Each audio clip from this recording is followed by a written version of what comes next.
Well, good afternoon, everyone. Welcome back. Happy Tuesday to you. I hope that today's show was finding you in a good space. Welcome back to the Hot Mic Podcast.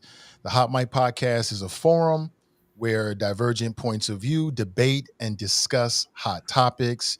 And I'm Nathan Ivy, your humble host, or should I say, Nate the Barbarian. I'm feeling barbaric. I'm feeling barbaric after the results of the election. So I may need you guys to just like calm me down and bring me back in line, Kevin, because I'm just on one this afternoon. Nathan, Welcome have you back. considered medication? No. Okay, I'm just Supposed as on your my friend. I'm medication. just checking. I'm trying to offer some solutions. Yeah, I appreciate that, Phil. Yeah. Well, let's introduce everybody. We got Phil Hemlich with us. We've got Nicole Tsaylor. We've got Fsanon Rucker, and of course, Kevin Aldridge. Good afternoon, everybody, and welcome back. Good to see you. Good to see everybody. See ya. Thank you. As I was saying, I'm feeling barbaric. It's brought out the barbarian in me. Not just the results of the election and, how I feel about the direction of the country, but a lot of the nonsense I've been seeing on my timeline. So I'm not joking. Like, if I start to go that way, just flag me down, Kevin. Say something. Send me a text. And be like, bro, cool it. Because, I've been known to go too far. So I'm being dead serious with you. I'm being dead serious. So just let me know. But we've got some folks that were not with us when we did our post-election show. And I want to go to them first just to get your thoughts about, the election results. Personally, I'm still feeling some of that hangover, whatever they feel. But how do you feel? Nicole, we'll come to you first. So how do you feel? Here we are the week after the election, after the way things went down. Well, how I'm feeling now, I'm feeling a little bit better than I did 24 hours after the election. I'm just taking it day by day. But for the most part, it was a big disappointment, mainly because you kind of had the sense of just like at the end of the day, you would think that this country would go to their higher morals and what was best for this country and for democracy. And as much as people try to belittle that faction, what we put in place is a total problem. A convicted felon, insurrectionist, two-time impeached president, liar, racist, narcissist. The list goes on. Nobody's perfect. Yeah, but it's like with all that being known to the public, at the end of the day, overwhelmingly, they chose that a political campaign that was so divisive, and it didn't offer a future. It didn't offer projections of what we can do better as a country. It only offered hateful divide, immigration as a problem, and transgender commercials that was just offensive, and just found more ways to divide this public instead of bringing us together. Where on the other side, it was absolutely about uniting. The person was absolutely qualified, more than qualified for the position. And now people are just jumping back to all these excuses to why the campaign failed. But it's just like at the end of the day, what people chose was to rely on their basic instincts of things that really don't impact their lives on a daily basis. And so it was very disappointing as a Black woman and then as a representative of the NAACP. I know how hard we work on the ground day to day with the phone banking and the canvassing and the texting and everything. And you thought that you were going to make a difference. And even like someone like my son, who was a first-time voter, he woke up the next day and was like, "So who won, Mama?" And I had to break it to him that Kamala Harris didn't win. And it was kind of like a blow to his chest as first-time voter. Why does it make him understand that his votes still matter, but what happened? And so I had to explain to him the demographics, and just a lot of people stayed home. And so it was a rough one, but a reality check that we have to do a lot of things differently. That's what I could say. Hey, Fsanon, what's your thoughts? So I'm with you in your angst and anger and kind of the recalcitrant position that a lot of us feel. But I offer this to you. When I reflect on 2008, I think of the hope that Barack Obama offered was the hope of what our country always believed and argued we were. The 2024 election showed what our country has been and continues to be. One was aspirational. Hope and change was the whole message, and why we now come to people saying, well, we voted for a black man. Of course we're not a racist country, because of the hope that he showed of who we wanted to be as a country. But the 2024 election showed the truth about what is really important to us individually and collectively. You know, I went to sleep at about 11:30, and I was seeing, I was watching some of the information about where she was underperforming and how it was coming in North Carolina and what it was looking at in Pennsylvania and what she needed to do. And by 11:30, I kind of nodded off. At 3:30 in the morning, I woke up, TV was still on. I was laying in my bed, and I woke up at 3:30 to a acceptance speech. And that just didn't look or feel like the America that I had, that I grew up in, or that I believed that people wanted. It just didn't look like that. But then I'll offer silver linings. Certainly nationally struggling with what I see, but locally, it just reinforced the strength of positions and also the strength of women when they run. And we can talk about that. I don't know if you all did talk about that. If you're in Hemlich County, you're a woman running, you're going to win, especially if your opponent is a man. That's just how it works. I'm sorry, that's just how it works. Find me a case where that didn't happen in a one-to-one race. But I don't know. The truth is, I love history. I teach history, literally at the university, and I love American history. And what we feel, and we felt it before the election, is that this is the most ridiculous, horrible, hateful, horrific time that has ever existed in the country. But then I think back to 1968. My goodness, what was going on in Chicago at the Democratic Convention, and what was going on with the wars, and how folks were being treated who didn't have the rights that we have today, even on paper. And I'm like, man, that's crazy. I think back to the 1876 election, and I actually gave a lecture on this at the Urban League last week or a couple weeks ago. And that was nuts. It was right after the Civil War, and there was a back deal that was made in order for Rutherford B. Hayes to become the president, that took the federal troops out of the South, and it stopped all of the advancements that had been made. Oh my goodness. And then I think, so yeah, we're in the middle of it, so it feels a whole lot worse than what we could ever imagine. The truth is, as a country, as individuals, we've gotten through other stuff, and we keep our eyes on the prize, on the focus. We'll get through this too. Hey, Phil, I want to come to you because you're in a really interesting position. Republican, but you were anti-Trump. How do you feel? Like, how do you move forward with your party? Do you move forward with your party? Well, I'm going to stay a Republican because, frankly, I have a little more credentials, okay? Because every Democrat's against Trump, but I am one of the few locally and even, nationally. How many? Kinzinger, who I got to know, by the way, pretty well in my last campaign, and Liz Cheney, and then how many others? Not many. And even the ones that were spoken out against Trump didn't have the guts to support Harris, which they should have. You know, what I'm thinking right now is, and I've used this Maya Angelou quote before, which says that if someone shows you who they are, believe them. And I get this sense, particularly some of my more pro-Trump friends, that though I would say the well-informed, intelligent ones, they really, I think deep down, don't believe he's going to do what he says he's going to do. And I totally disagree with him. I think he is going to do exactly what he said. Okay, I agree with that quote. He is going to engage in mass deportations. He is going to use the Justice Department to prosecute the people he doesn't like and his enemies. So to be real honest, I'm 100% pessimistic because this guy has shown us who he is. And even though he's a lie, sprays a fire hose of lies, much like dictators in the past, he has told us what he will do, and I believe he'll do it. Kevin, any thoughts, bro? I mean, you and I have had some conversations, but any thoughts since the last time we did Hot Mic? Yeah, absolutely. I mean, I have tried to avoid, sort of being in my feelings about this and just kind of taking a alarmist approach to the election results.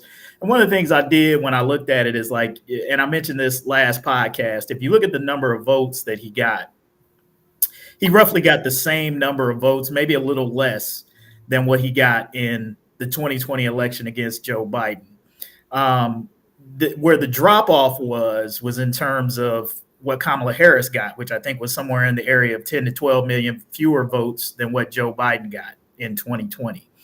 So when we talk about the people who support Trump and where the country is he has no more or less support than he had in 2020. So I'm not ready to jump the shark at this point and say that, America is moving towards Trump, because it really hasn't. There's been a lot of conversation about who voted for Trump. He improved with Hispanics and black men and all of these things in this election. But what you've got to think about is that if his vote totals were roughly the same, that means he needed every single one of those conversions that he got, because clearly he had lost some support among the people who voted for him in 2020, and he needed those conversions to make up for what he had lost, right? If he winds up with the same number of votes. So when I look at it, to me, it's like the people who stayed at home and didn't vote. Like that's where I think the attention sort of needs to be, the spotlight needs to be put in terms of where you face this guy and you have Kamala Harris and you make the decision, 10 to 12 million people made the decision that they were going to sit this out in an election that many people said you couldn't afford to sit out. And I think there has to be some time spent with those people, not the ones who casted their votes, trying to figure out why they voted the way they did. I think some time needs to be spent on the 10 to 12 million people who didn't vote and trying to understand why those folks, given the choices, chose not to vote. I mean, clearly those people found maybe both of the candidates not worthy of their vote. And that in and of itself says something too about both political parties, and in terms of the quality and the caliber of candidates that are coming forward that the broader public finds acceptable. Now, that's not a diss in any way on Kamala Harris, but you got to acknowledge that there was something about her that did not resonate with enough people that they decided to stay at home. And that's just, those are just the facts of the matter. But like Nicole, I mean, I'm struggling with, and I think, those folks who look at this thing from a moral perspective and how you can put aside all of Donald Trump's failings and make that choice, regardless of what you think he's going to do for the economy or whatever. And to Phil, I think for those folks in your party who think that Donald Trump is not going to do what he says he's going to do, I think every time he does something that he said he was going to do that they didn't believe, we got to keep the heat on those folks. You got to call them out. Hey, I thought you said he wasn't going to do this. Look at what he's doing now. What do you got to say about it now? And, keeping the pressure on those folks who want to hang on to their morality, right? And say that they voted for him because they didn't think he was serious. You got to challenge that morality when he shows himself to be who he is and make those folks make a choice. Hey, either you're in bed with this guy and what he's doing or you're not. You got to, and you got to make your voice heard. If I could throw out an interesting, if I could, by Bob Woodward, who we all know from Watergate fame and all, was interviewed the other day. And he said that what he has found is that people who become president grow into the presidency. A good example would be Lyndon Johnson, who was basically a segregationist his whole career. But when he became president, he truly wanted to do something for civil rights. And Woodward was saying, I hope that is the case with Trump. But he said, I hope with kind of a, not that much hope. And I hate to say this, but I don't have a lot of hope for him because I just don't that he's going to grow into the office as Woodward talked about. The best predictor of future production is past performance, as the saying goes. And I've said all along that Donald Trump is who he is. And anybody who thinks he's anything other than that is not paying attention, or they're a little slow, quite frankly, because he's given no indication. I mean, hey, if I said this at one point and some people got angry, but I'm like, if an assassin's bullet don't sober you up, right? Which it didn't in his case. The average person who has that kind of brush with death, would absolutely sober up and sort of reevaluate, how their approach is to different things. Trump did not. He doubled down after that. And that's who he is. He's a double down guy. He's not a back down guy. So anybody who thinks you're going to get something different than first term Donald Trump in terms of his behavior is deluding themselves. In fact, you're likely to get double down Donald, because the guardrails won't be there. If you notice his appointments, he learned his lesson. Okay, the first time very serious, high quality people, whether it was the Homeland Security Secretary or whether it was Defense, Jim Mattis, and even his chief of staff. Okay, well, it's pretty clear. He's learned his lesson, okay? He's learned his lesson. He's only going to put people whose number one priority is to be loyal to him. And when he put pressure on those Justice Department guys to try to say the 2020 election was stolen, to their credit, they stood up and stood strong. That won't be the case this time, okay? Because he will decide who's in the Justice Department. He's not going to put in anybody there that isn't going to do exactly what he wants. And I think it's even more of a concern to watch, because there's two levels to it. Number one, it is I want folks who are 100% loyal to me, and so that's all I'm putting around me in my circle, who know what I'm trying to do, and they're going to do what I say for them to do. Not like Jeff Sessions, not like the other folks who are putting in those positions. But even more than that, he wants to establish, for ego reasons, a legacy that nobody ever forgets. Like I would promise you, if he could put his face on Mount Rushmore, that would be the first international construction project that we would all be engaged in. Give it a couple of years. Don't give him any ideas, Fsanon. Give it a couple of years. He's going to set up the putative recipient of the baton of the MAGA movement. And who is that? His young vice president, who he is going to give autonomy, and he's going to give all of the tools, because that then will be what he can say is, my legacy is not just the things I did while I was here. I set up this entire policy movement that lasted for the next 50 years afterwards. Yeah. That is going to be the dangerous part, is how much the vice president will be unleashed to follow through with his own agenda in support of now President-elect Trump's agenda. It's mind-blowing, but as a Star Wars fan, as a Jedi, I've seen all this before, even where you got like Elon creating the stormtroopers and everything. I mean, it's all right in front of us. This is episode 4. I'm looking for Yoda, Obi-Wan Kenobi, and Luke Skywalker. I know we out here somewhere. I mean, I'm not really one of the name folks in Star Wars, but I'm just saying we've seen this movie before. Listen. I don't want to I want to underscore what you. There he is. I love it. May the force be with you. Look. I'm a sci-fi head, like deep into it. I probably read more sci-fi novels and watched a whole bunch of bad sci-fi just because I like the genre. And so people that study these kind of things realize that sci-fi at its nature, right? Good sci-fi is commentary about the world that we live in. George Lucas has talked about what he was trying to say with Star Wars. It was a warning about authoritarian rule in the real world. So when you make those connections, you are not too far, my friend. But before we get too deep in the conversation, I'm loving it. And Nicole, I see your smiles. I want to come straight to you. I just want to acknowledge the people in the audience. Listen, this is a brand new podcast. You are lifting us up. So I just want to give everybody a second. Pat Rogers saying good afternoon. Callie says good afternoon, everyone. Anthony's in the house. He writes, he says afternoon creatives. Okay, we'll take that. Jason's in the house. Good afternoon, Jason. Brenda's here. Good to see you, Brenda. Kush is in the house. Hey, good to see you. Good to see everybody. Eloise is in the house. Hello, Eloise. Good to see you as always.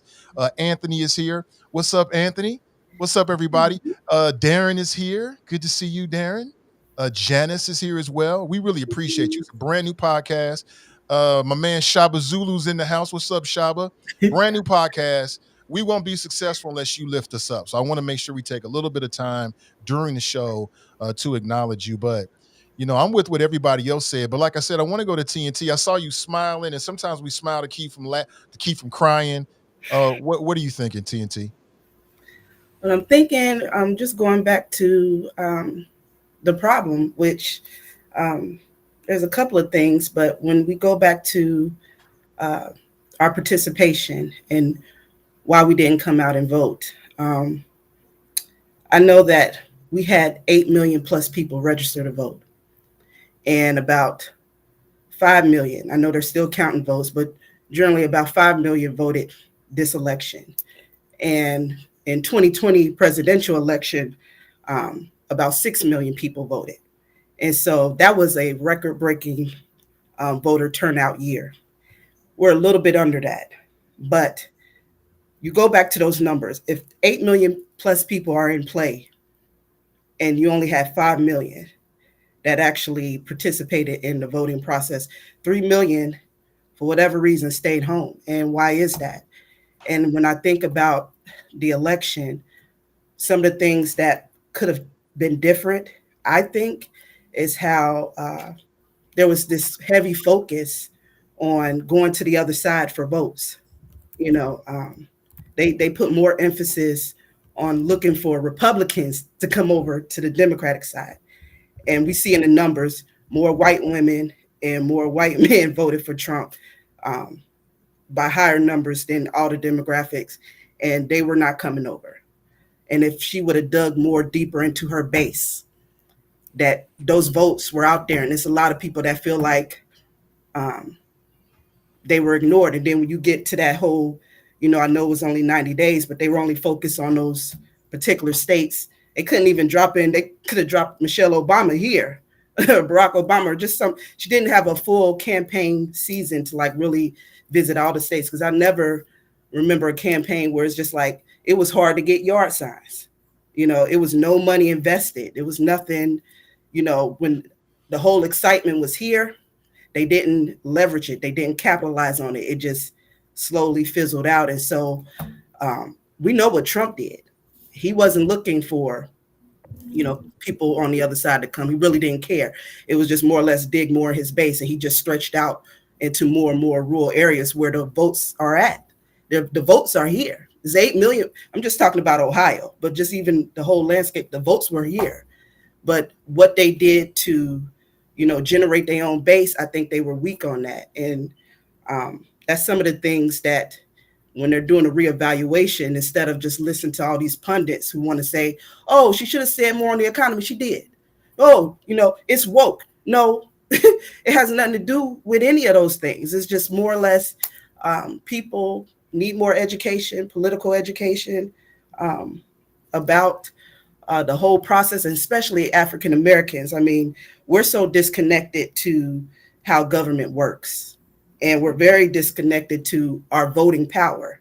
And it's real easy for people right now. I have a brother. I swear he voted for Trump, and he made it.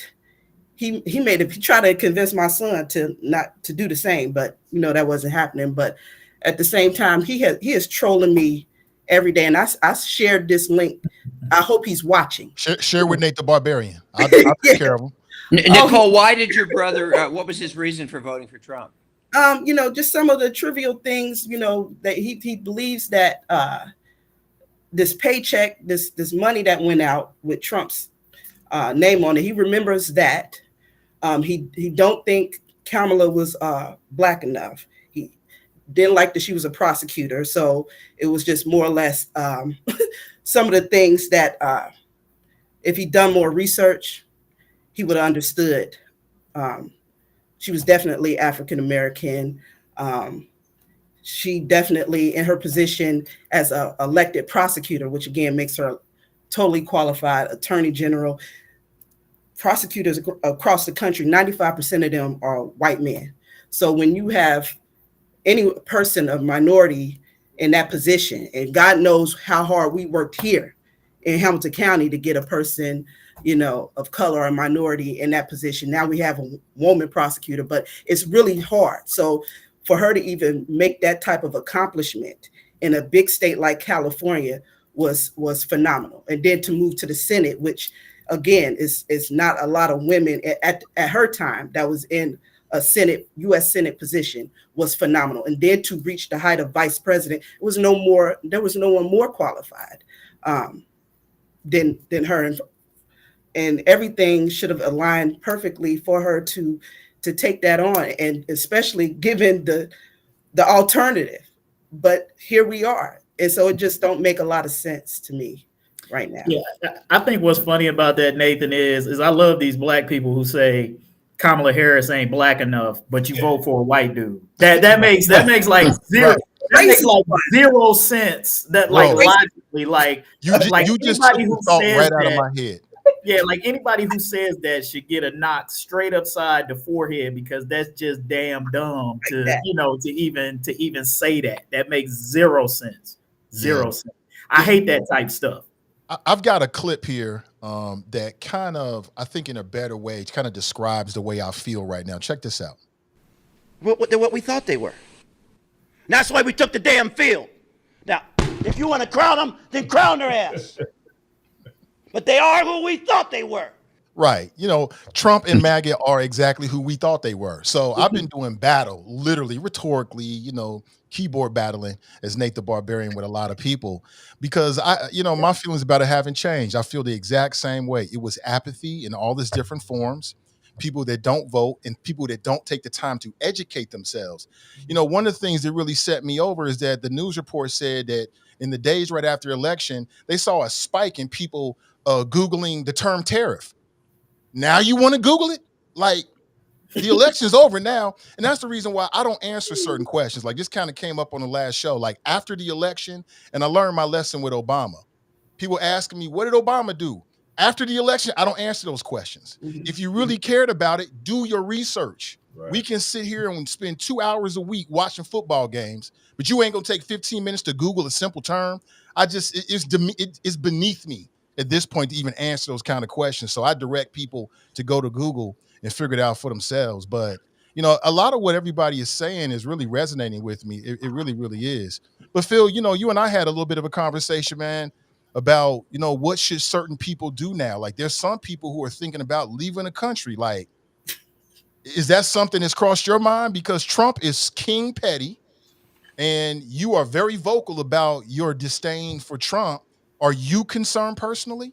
Well, I was going to suggest that you and I and Kevin maybe check out some kind of, hacienda or someplace south of the border, or maybe at Toronto or something. Because, we've been kind of vocal, and, who knows, eventually after he locks up the Liz Cheneys and the Kinzingers, he'll get down to us. So the three of us might want to do some thinking about that.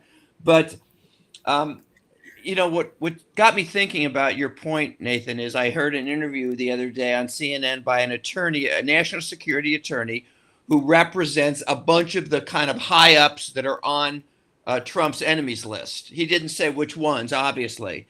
And what he said, which I thought was powerful, he said he has advised them to take a couple months and go out of the country after the inauguration, just in case. And to me, that's a powerful thing, because we can go through history and we can see times where if people that were at risk because of a dictator, an autocrat, if they had left the country, they might have been able to protect themselves. And so I take that very, very seriously. I take it a little bit personally, but especially for those that are more at a higher level that have stood up against him. There's been a lot of talk about. I'm sorry, Kevin. Go ahead, bro. No, I was just gonna say, my mama always taught me, if you didn't do nothing wrong, you don't run. You know what I'm saying? You stand your ground, and this whole notion of, leaving the country. Look, our ancestors, sacrificed and gave up too much to talk about, leaving America behind. Have blood they shed in slavery, civil rights, Jim Crow, that whole era. Nah, this is a time to stand and fight, for what you believe in, not not necessarily run away. I mean, those are good things to joke about and kind of laugh about. I think for the average person, I mean, obviously, if you are somebody that Trump might be targeting, you know, as Phil said, maybe you have to think about that a little bit more seriously than the average person. But I think, like, don't give him what he wants, because I think that's what he and those who are on his side want, is to run people off and not have people stick in there and fight. And I think this is one of these times where if you don't believe in his agenda, you don't believe in those things, that, you know, we have to stand up like previous generations have done. And some of that might be, you know, there may be some sacrifices involved in that. Let me ask this. Well, I'll ask Kevin this. What about people in the country now who are here illegally? Okay. The question is, what should their mindset be? Well, I think, look, if you are in this country illegally being the operative word, you know, hey, it's the law. You may have been here 20 years. You may have a job. You may have family. Again, I mean, I still kind of feel like I get all of that, Phil, but the operative word there is illegal. Now, if Trump is going to go to if he's going to go to those means to try to get people who are here illegally, not people who are here on, you know, legitimate visas or under, you know, protection programs and things of that nature, you know, that's the dice roll. You know, I mean, that unfortunately that is there. What about their children? Well, I mean, their children, if born here, their children would be American citizens, right? Yeah, but if mom and dad go back home right now, younger children here, what happens? We get back into the whole family separation thing. Right. And he just appointed Stephen Miller, you know, and this other guy, Holman, who were basically the architects of that family separation policy. Now, listen, I have taken, you know, I try to do my homework. You know, a lot of people might look at me and say, "Oh, he just goes for the Democrats." That's really not my process. My process is, yeah, I got a gangster lean to the left with my politics, but I try to look at the policies and see if they make sense to me. So I spent about 90 minutes looking at Senator James Langford. He was the architect of that deal, the immigration deal that Trump killed. Yeah. And I listened to what he had to say, and I learned a great deal. Like, we got some serious holes in our immigration policy, and just watching that 90-minute video and then doing my own research afterward. You know, people say things, but then you got to Google it to back it up to make sure. Sometimes you try to disprove it, right? That's the scientific theory. So we got some major issues. So I'm with you, Kevin. Like, if you're here illegally, there's a part of you, and that's what makes this so insidious. Because it's like, yeah, you here so-called illegally. I heard that term, hate that term, but it's more accurate now that I've got a little more information, and I get it. But then it begs the question, like, is the process and the apparatus that Trump will have to build to do this, right? Because, for instance, if the police knew where these illegals were, they would go get them. So just think about the process.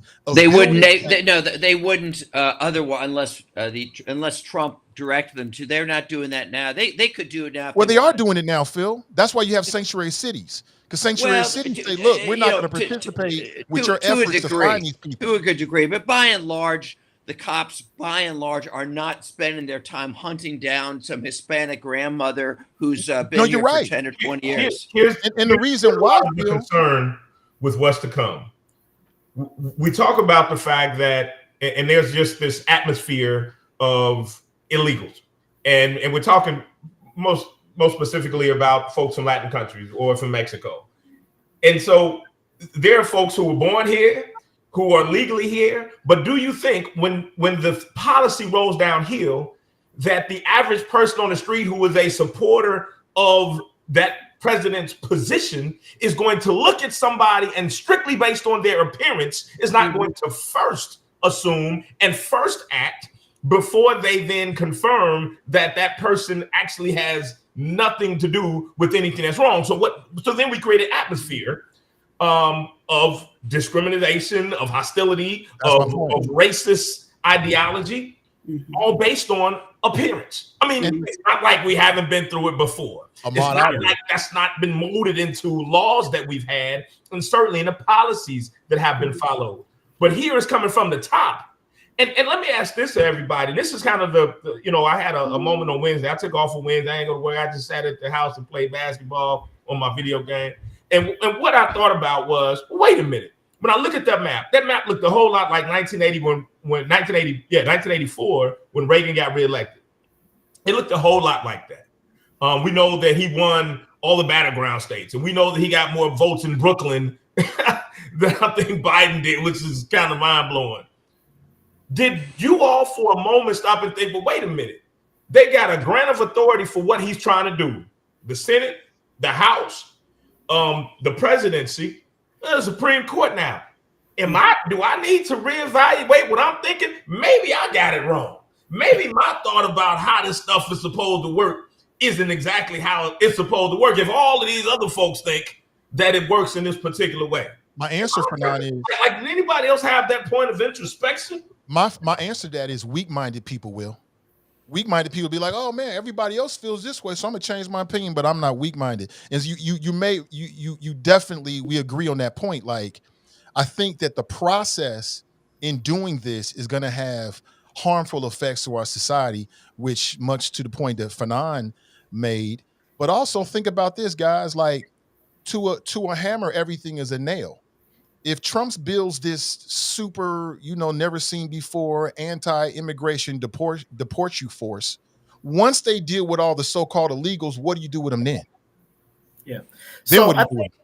So here's what I think we got. So it's good that we're talking about the process and what is actually logistically possible and what can Trump deem or demand or do on his own through executive action versus what he needs congressional support and approval for. And I think all of the answers to those questions will determine how far he goes or what he can do. I wrote a piece at the end of last week and talking to Congressman Greg Landsman, and he sort of brought, a air of somewhat realistic of how the politics actually work in the chambers of Congress. And he talked about the diversity of ideology that exists within the GOP. So there's sort of like this belief that every Republican in Congress is a MAGAite, right? There are definitely far right extreme elements that have a lot of power. But Landsman talked about how you have a lot of sort of like pragmatic center right Republicans. Yeah, but they won't stand up to Trump. They may be even liberal, but they will not stand up to Trump because they're scared of him. That's what he said, regardless of their ideology. Well, we'll see. We'll find that out. Landsman seems to think that there's a pragmatic middle that can maybe protect Americans from the worst of Trump's impulses. We'll find out, whether he's right or wrong on that. But the existence of that pragmatic middle could be the difference between what you're talking about and something that is far less damaging, intrusive, whatever, as it comes to immigration reform. I mean, look, what Trump is talking about in this mass roundup of deportations, there's no way you can do that without involving local law enforcement on some level. And in democratic cities like Cincinnati and in other places where you have democratic control, you can't tell me that those folks are going to bend over willingly and surrender their police departments to Donald Trump and federal control to go round up immigrants in their communities. So there's going to be a lot of resistance, a lot of challenges that will be in effect that may make this a little bit more difficult than our worst fears, kind of lead us to believe. Not saying that it can't happen. I'm not saying that, but it's just not going to be as easy as Donald Trump snapping his fingers and all of a sudden start rounding up, millions of illegals who are here. I just don't think it's going to be that simple. I think another point, if I could really quick, on the immigration issue, keep in mind, this is not just an anti-illegal thing. In Trump's first term, they severely cut back on legal immigration to, I think, the lowest levels in many, many years. And remember what he and Vance said about the Haitians. They said they're going to get them out of here. Well, guess what? The Haitians they're here legally. Okay. Mm-hmm. And my point being is that this is not just an anti-illegal thing. It is truly an anti-immigrant philosophy and attitude. And so I think, Anti-black and brown. well, put it this way. Yeah. Well, yeah, we know. I think Trump said he wanted more to come from Norway or something like that. But it's clearly an anti-immigrant philosophy. It is not just, and one of the sad things about my party is we always used to have this. Remember, we always used to say that, hey, we welcome legal immigration. We just don't want illegal or undocumented. Well, that's been shown to be not the way it happened. Okay. Because as I said, Trump and Miller, they severely cut back on legal immigration. I'm sure they'll continue to. Yeah, and I think you'll see those policies, but I'll just use the wall as an example. Trump campaigned on that heavily his first time around. Did he finish it? No.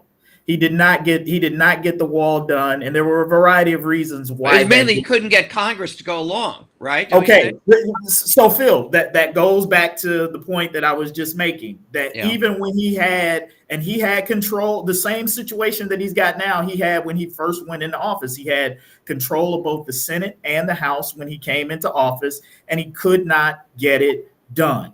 And so this is my point where I'm saying, like, and what you're talking about with mass deportations is on par with trying to build a wall that would scale the southern border of the United States. This might even be more Herculean than even building the Kevin, wall. don't you think that Trump since then has demonstrated to people in my party, the Republican Party, that if you cross me, you're going to get primaried? I think he's shown that.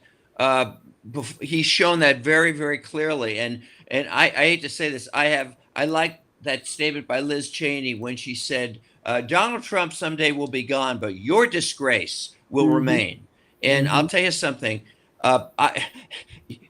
think about it. If they were going to stand up to him on anything, first of all, I mean, they would have stood up to him on January 6th, which, remember, initially they did when they saw the base still liked him. They all cowardly backed off. So I hope you're right. I hope you're right that there are Republicans in Congress that'll stand up to him. I don't have a lot of faith there is. Well, that's where I think we got to keep the pressure on those people again, whether it's the people in Congress, whether it's the voters who voted for Donald Trump. When he starts to show these worst impulses that they said they didn't take seriously, that's when you've got to challenge those folks and say, so what now? You said this wasn't going to happen. Look at what he's doing. And I think that when those Republicans, that's why it's important to keep the pressure on the voters who voted for him, right? Not just those who are in Congress, because the politicians will gravitate to where they think the voters are. And if the voters are not, that they need to fear, are sort of saying like, hey, we don't give a rip about that, which is why I think like the easiest thing he'll be able to do is go after his political enemies, because I think that there are actually quite a few people on the Republican side who sort of feel like that's what they did to Donald Trump. And so it's like, well, hey, you got it coming back because you guys weaponized the Justice Department against him. A lot of people who support Trump believe that. So turnabout is fair play. I think on that issue, you're not going to get a ton of sympathy from folks on that side of the aisle, because they feel like that was what was done to Donald Trump. And he sold that bill of goods to the people who supported him. So they're probably not gonna bat an eyelash if he goes after, Kinzinger or Nancy Pelosi or anything like that. In fact, you probably got a lot of people who support Trump who are hoping that's what he does. Yeah, I think that I think it's a mistake to look at the upcoming Trump administration the way we did the former one. I think by all accounts, from the rhetoric, from who he's put in place, Trump learned his lesson. He had people around him who, while they were Republicans, they still had good moral character. Adults. So what I see at this point, he's surrounding himself completely with sycophants who will do whatever he says and will not provide a stopgap. That was one of my biggest concerns about re-electing Trump. Yeah, we learned and we endured the first Trump administration, but he ran into a lot of roadblocks because he had people around him like Mike Pence. Like, let's be clear about this. If not for one man, we would have had a full-blown constitutional crisis. We don't have that anymore. J.D. Vance is a sycophant who will do whatever. So that's part of my biggest concern. I think it's a mistake to think, oh, well, good people will show up. Well, point to the good people that he's already named that's going to be a part of his cabinet, because I don't see them. And part of that is they say, oh, the structures will hold. I hear that from kind of my, again, well-informed Trump people who voted for, oh, we have these structures. Well, guess what?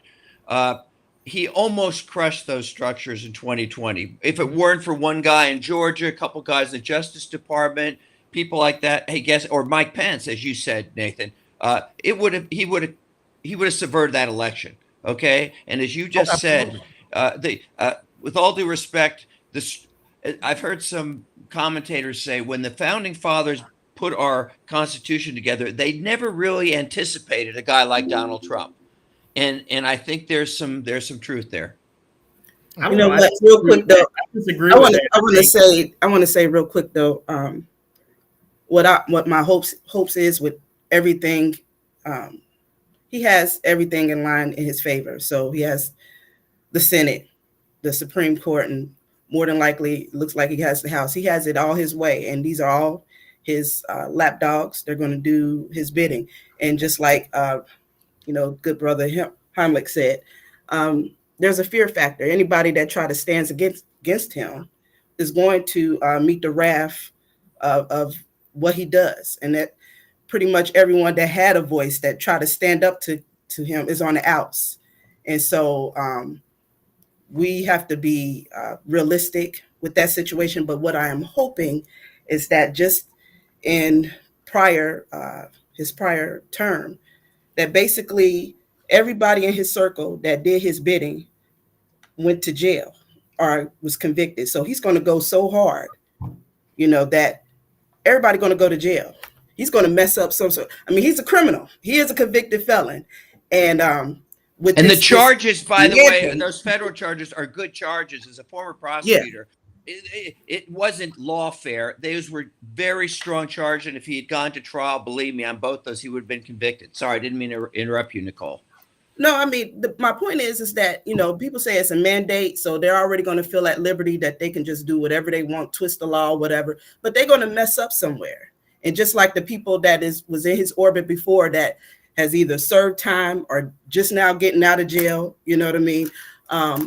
They're, even if it doesn't affect him, the people that make the decision, JD Vance, if he want to go there and make some type of extreme decision, he's going to go to jail because the law is not going to protect him like it has to protect Trump all this way. And that's only, privilege and everything else. I've never seen this in my life, someone that could get away with so much. But I think that they're going to, do so much and they're going to find themselves facing the law at some point.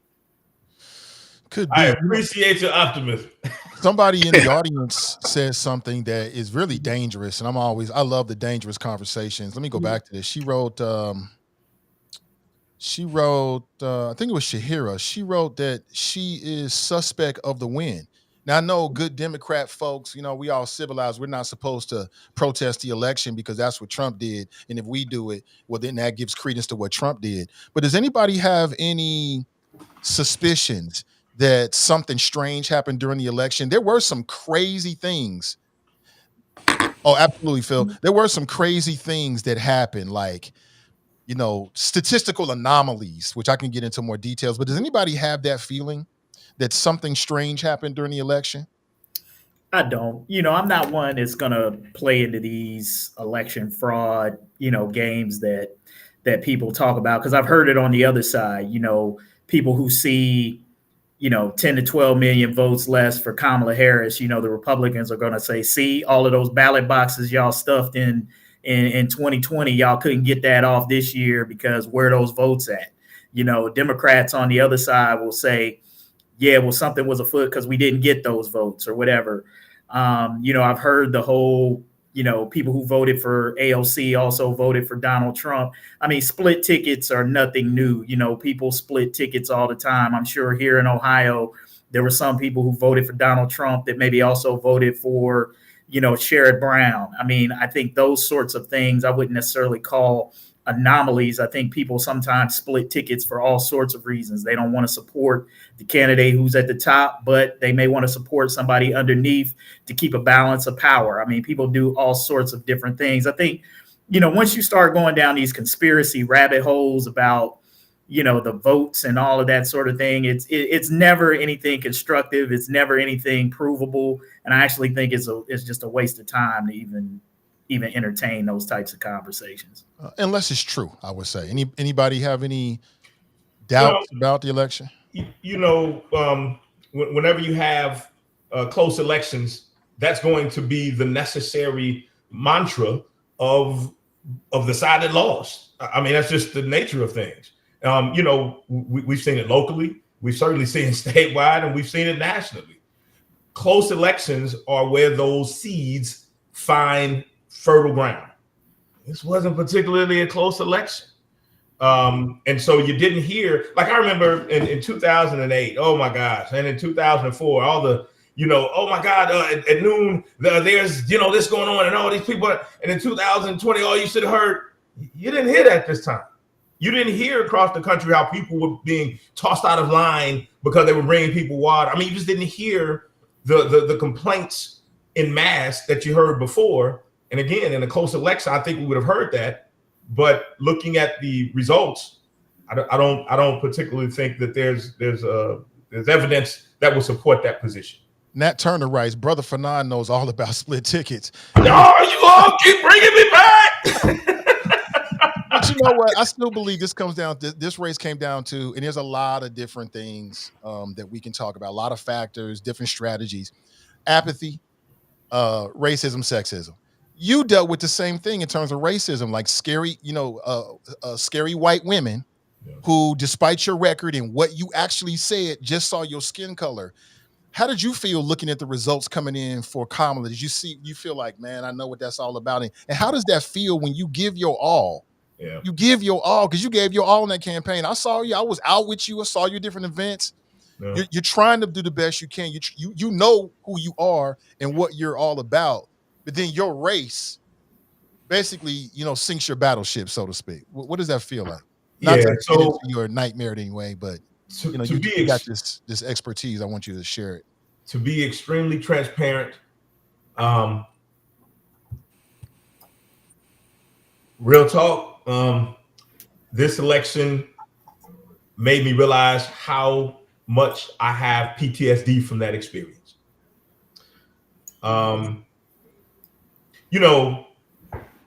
Again, as a student of history, you see stuff in your rearview mirror. You don't really perceive it while you're in the middle of it, unless you perceive it while you're in the middle of it. And then in reflection, you're like, oh my God, I was a part of that crap. And that's exactly how I felt watching on election night. It's exactly how, and even, I'm excited that we have a new prosecutor, and even a new prosecutor's, how can I say it? There's a different control of the prosecutor's office in 150 years. And I'm excited about that. But I'll be also honest with you that I felt like I should have been running for re-election this year. And the reason I wasn't was because of the same things that were part of the reason, and I truly believe that Kamala Harris is not President-elect Kamala Harris. Some of the unspoken stuff, some of the spoken stuff, some of the stuff that we know in our guts. I fly all over the place on this stuff. I practiced employment law for a number of years, discrimination. I represented companies and individuals. Obviously, I do civil rights work. And what I tell people when they come to me, I say, hey, I know you're saying that this happened because you're a woman. I know this happened because of your race. I know this happened because of your religion. Well, I'm 53 years old, and I can tell you in my gut when somebody locks their door when I'm walking down the street why they did it. I can tell you when somebody clutches their purse when I get on the elevator, even though I'm in a suit, why they did it. I can tell you that. But there's a difference between knowing what I know because my life tells me what it is versus being able to prove it. And the fact that in many times we know it, but we can't prove it is what gives the open door for folks to say it doesn't exist. Yeah. And that minimizes, diminishes, and completely excoriates my personal experience that you may not have. But in me telling you, give me the respect to understand that I know what I'm talking about and to say, yeah, okay, maybe it does exist. Yep. And that's how I felt watching this. And that's how I felt experiencing that.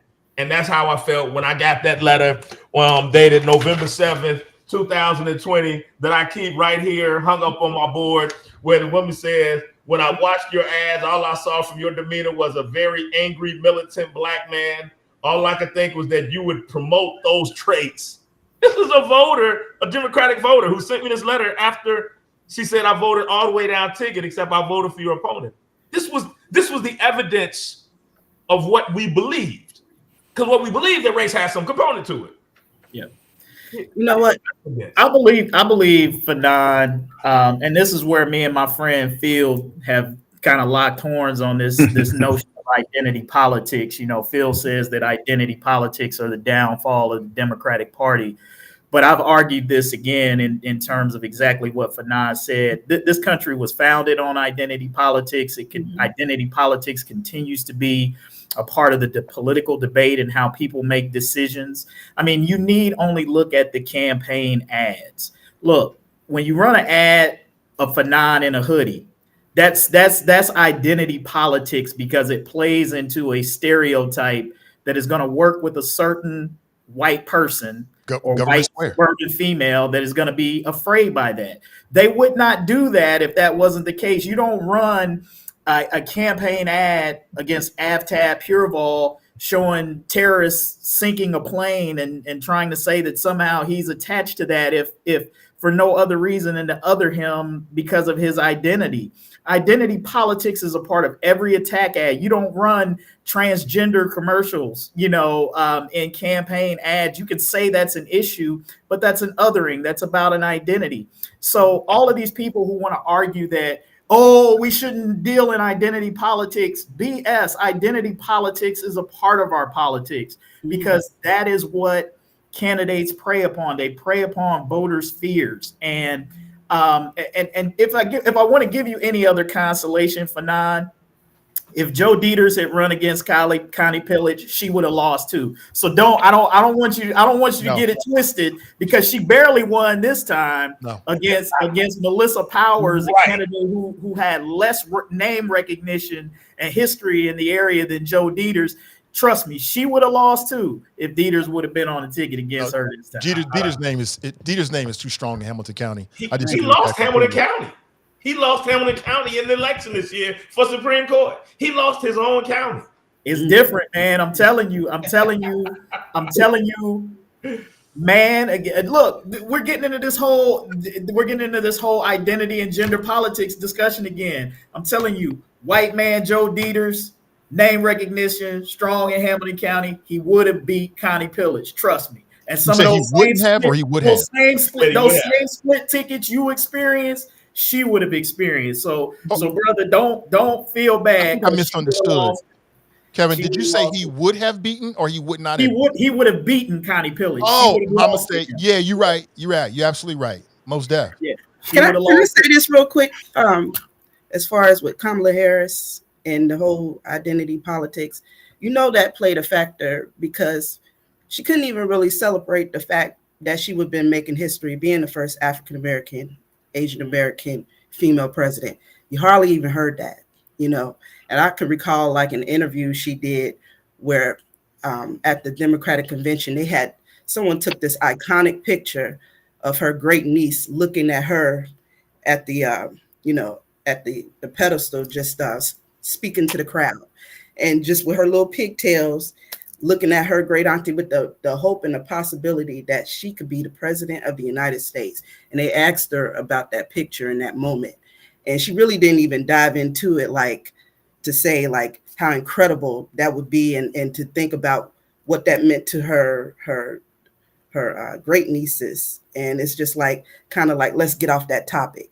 Even when she was questioned about Trump questioning her ethnicity, she was just like, move on.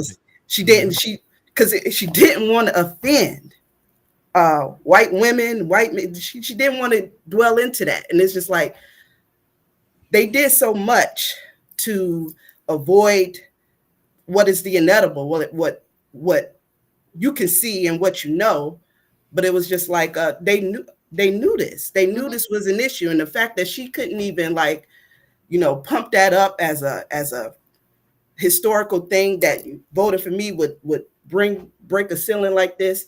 You hardly even heard. You heard it a lot with Hillary, but barely a peep, because she didn't want to, I guess, offend white folks. Well, if I can just say something about the identity politics, because Kevin and I and others on this show have pushed back against each other on this. I don't think for me it's an issue of that there's no racism, there's no sexism. I fully admit that.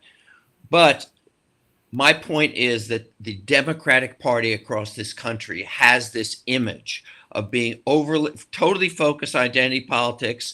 Again, like the discussion we had about the city council thing, that your black guy leaves, the gay guy leaves, you got to replace with the same. That kind of thing, whether it's right or wrong, it turns off people across the country. It turns off those middle American types. And so what my point is, I'm not denying that there isn't racism and sexism. What I'm saying is, if we are going to achieve the greater good, which in this case, in my view, was electing Kamala Harris, the best thing to do, well, it was too late because that identity, if you will, was already out there.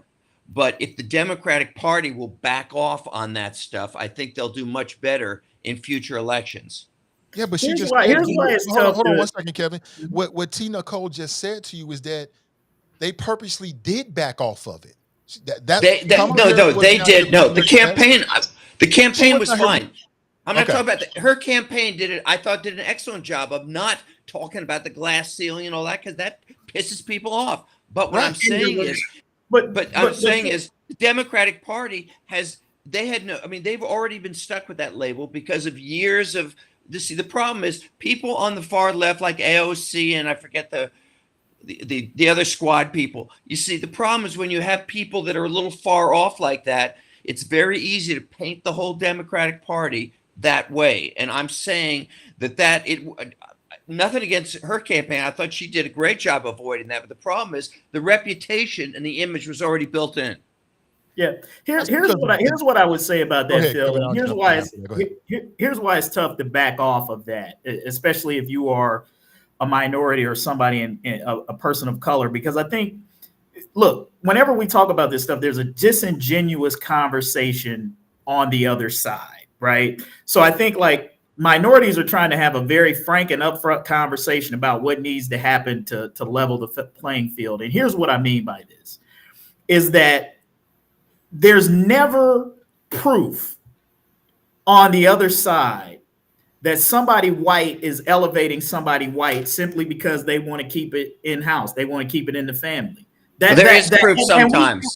And we know that happens a lot. It happens frequently, but it's never called out. It's never said anything because of this perception of the most qualified, best person for the job. The assumption automatically is if you slide a white guy in there, it's only in the most egregious cases of nepotism or something like that you can't just deny. And even then, people will still try to excuse it.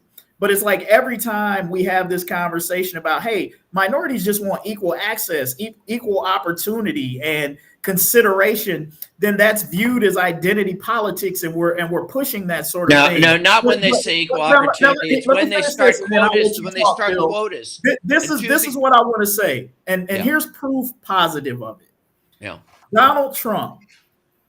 Okay, you can't tell me that I don't care how much money or fame a black man had. If he had 34 felonies, if he had been caught on tape saying what he said on the Access Hollywood tape, if he had tried to overthrow the government, I don't care who he was, he would have been unelectable. I mean, look at the brother in North Carolina. He's done half the stuff that Trump did, and they ran that brother out. Even Trump said. You talking about the guy, Mark, whatever is a ran Mark Robinson. Let me finish. Even Trump said, hey, I can't have nothing to do with you, right? Even Trump had the nerve to distance himself from that. So Barack Obama had to literally be almost the cleanest brother alive. Barack Obama got to be clean, because if they had anything on him that could stick, believe me, they would have used it, and he would have never had 2 terms. Hey, Kevin. But that's the extent that minority candidates have to go through just to get consideration. And so what my sister T. Nicole is saying, and what even bit Fsanon Rucker in the butt. I know Fsanon. Fsanon's a passionate guy. Fsanon is kind of like me. When you get animated, when you're passionate about something, when you talk about something, that comes across. But to many white viewers, that comes across as aggression. Right, white guy can do the same thing, and it's not perceived that way. I don't deny it. I don't deny any of that. But if a black man speaks passionately, or if a black woman comes off in such a way, she's the angry black woman. And these are things that white candidates never have to consider. I don't deny that, but it doesn't change my point. A black man, Obama took heat from Republicans because he wore a tan suit. They said the fact that he wore a tan suit made him unfit and unpresidential. So sustained on all your points, brother. You 100% on point with that. Exactly. Yeah. As a black man who is an advocate for his father, I've got to moderate my emotions when I go into the school, because at 6'4", as soon as my voice comes up, which it does anyway, all of a sudden I'm no longer a parent. I'm a scary, aggressive black man. So 100%, absolutely. Mm-hmm. Well, and that's something that white folks don't have to think about. I think, with all due respect, I don't disagree with anything, Kevin, that you've said about the unfairness, if you will, of if a white person acts angry, they say, "Oh, this person's really got a lot of strength." The black person does. You're saying they're looked at as angry black person. But what I am saying, not saying that isn't true. I'm just telling you that the perception, and I hear this myself, and I read in the news, is the average American, probably the average American white person, they hate using race or gender as, quote, an excuse, even if it was the factor. And so I'm just saying that the Democratic Party has to stop. But that's a damn problem. Has to stop talking about this stuff. That's their problem. That's called white guilt. That's what that is. The voters' problem, maybe, but that's our problem, because the voters, just those people just elected Donald Trump. That's our problem. Elected him to get rid of CRT. 20% of black men. Elected him to get rid of DEI. Elected him to say we're not dealing with affirmative action. I mean, literally, that was the grant of authority that folks gave him. We know what was in 2025. We know what was in Trump Agenda 47. And it was not a secret. And what did folks do by the majority vote?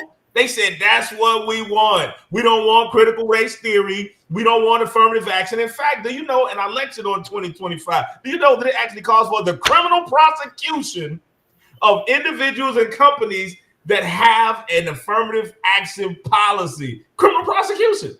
Mm-hmm. That's what the majority said, yeah, we agree with. Because we don't want to deal with that issue that we just don't want to deal with. And what is that? That there are race issues that began in this country and that exist today.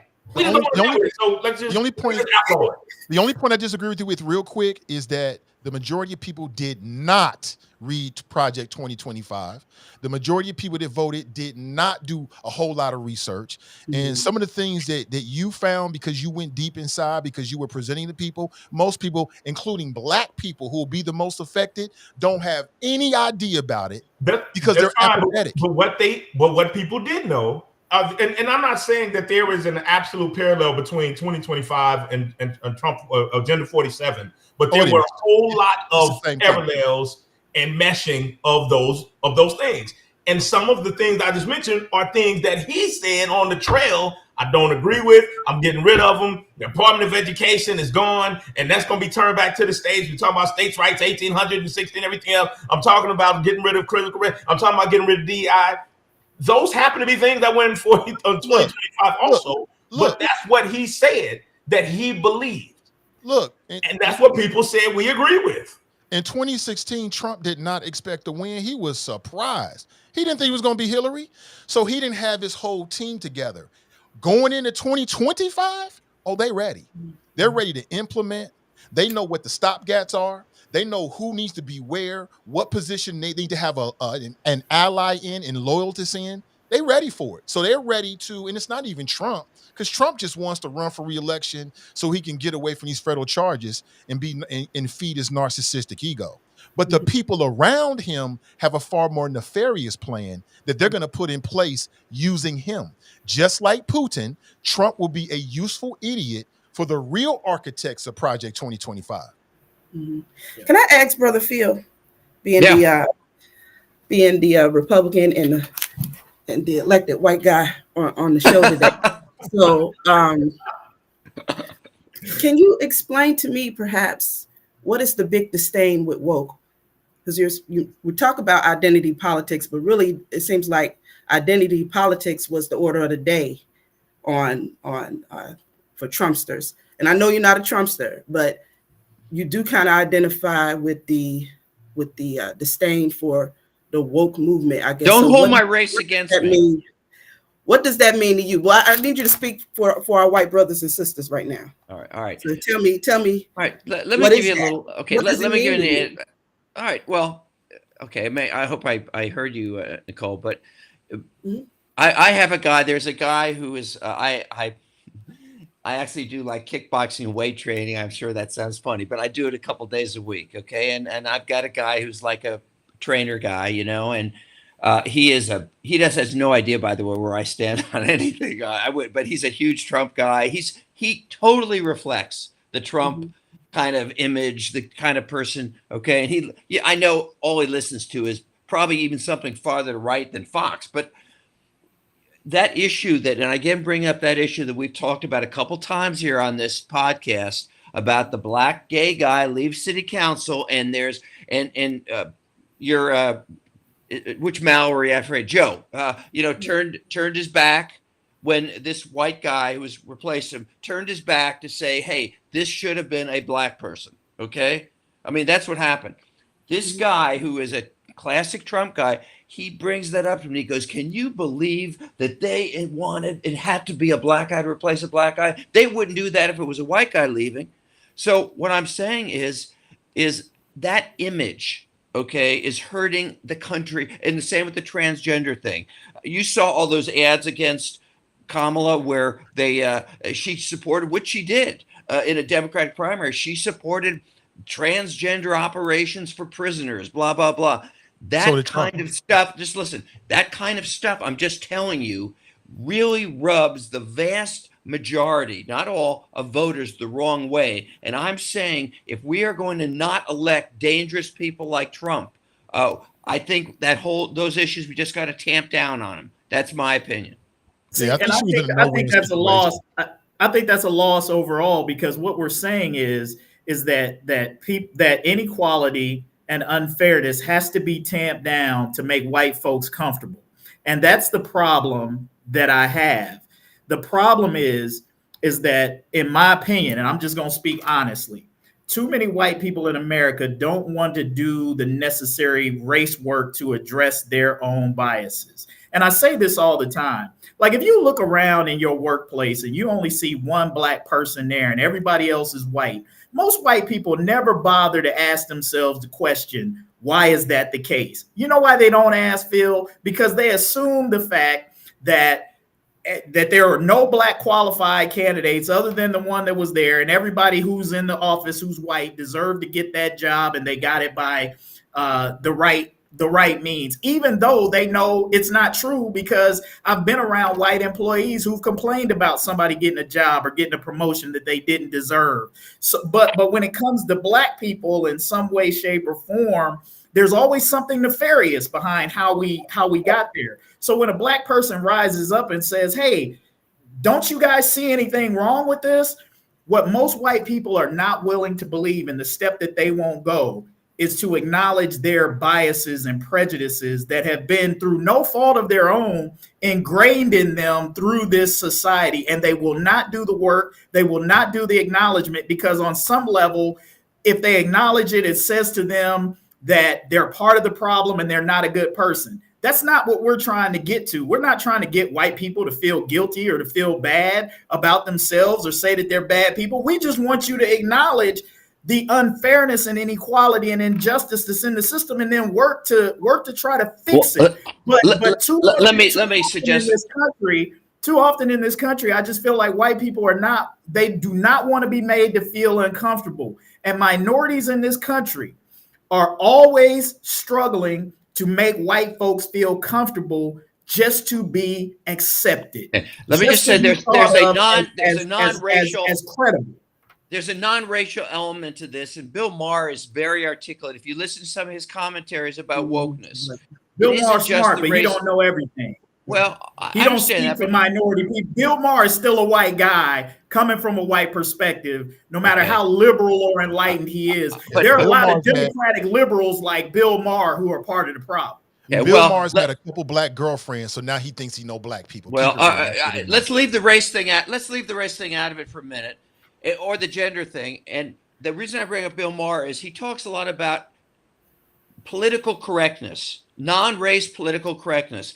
And one of the things he points out is first of all, the cancel culture stuff where some guy who's kind of left wing, or rather I should say right wing, speaks at Harvard, one of these schools, they boo him down. They don't let him. That's also part of this. They just don't want to hear it, and they boo him down. They don't want to let him speak. That's part of this whole political correctness too. He also talks about the fact somebody tweets some innocuous thing that that was not racist or anything else, but something that offends somebody. The guy gets fired, or he's suspended, or she is whatever.